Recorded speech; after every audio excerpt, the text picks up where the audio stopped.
Jumaat yang mula-mula didirikan selepas daripada di masjid Nabi SAW, iaitu di Juwasa. Juwasa di mana? Di Bahrain. Ni puak-puak ni Bahrain lah ni lah. Kalau negeri kan, sebelah tu dekat tepi tu. Apa ni orang panggil Teluk Parsi. Tu Bahrain. Situ. Jauh mana puak-puak ni pergi.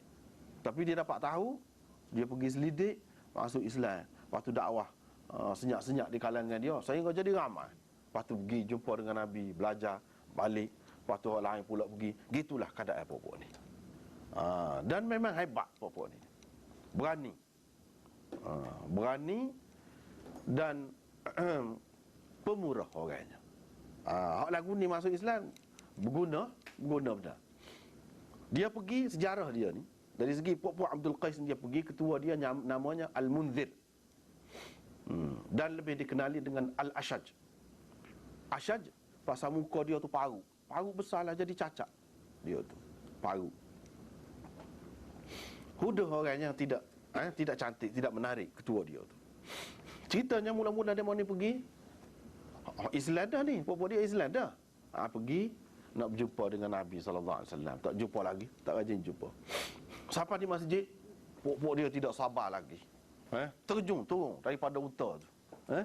Terjun turun pergi terkai jumpa dengan Nabi SAW. Siung tangan Nabi. Hak mana dakak tu dakak. Begitu keadaannya.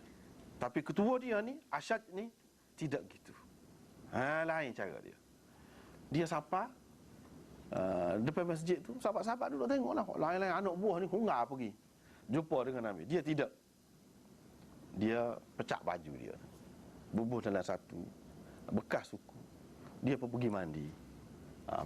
Pakai baju baru, pergi jumpa dengan Nabi SAW. Dia pun supaya orang lain-lain juga sayang pada Nabi SAW, rindu sangat nak jumpa, nak tengok. Lepas pada tu dia pun jumpa dengan Nabi, siung tangan ke apa. Nabi SAW pun tengok dia. Kamu ada dua keistimewaan, Nabi kata. Itu dia sebut kan. Dua keistimewaan. Iaitu sifat lembut, Nabi sebut. Dia ada tu, bergaluh. Sifat penyantun dan bijaksana. Kamu ni bijak dan penyantun orangnya. Dia pun tanya. Ketua dia tanya, sifat penyantun ni ada pada saya ni baru ke lama? Nabi SAW kata semula jadi. Asal lagi kamu lagu tu. Dia pun heran. Nabi SAW tahu. Lepas pada tu Nabi SAW tanyalah, bincang dengan pupuk dia, tanya macam mana tempat tu dia sebut. Pupuk dia kata, tempat tu gini-gini. Dia kata, macam mana Rasulullah SAW tahu? Banyak tempat ni serupa dengan duduk situ. Memang pun Nabi kata, aku pergi dah dulu menegar sana, kata dia. Mana Nabi ni menegar jauh dah pergi ni. Aku pergi, aku tahu situ, kata dia. Lepas pada tu Nabi SAW pun tengok dia tadi. Mula-mula tengok ketua dia tu kan, rupa dia tak comel.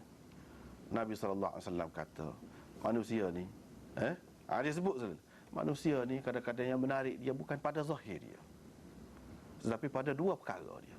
Dia ni istimewa dua perkara, lidah dia dan hati dia. Nabi sebut dua perkara.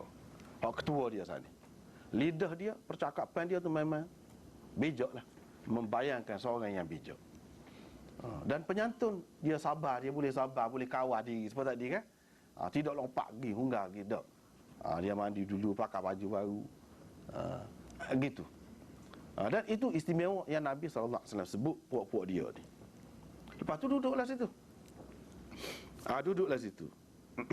Malik bin Al-Huwairith ni, dia sebut sini, Imam Bukhari sebut ni, adalah salah seorang daripada mereka.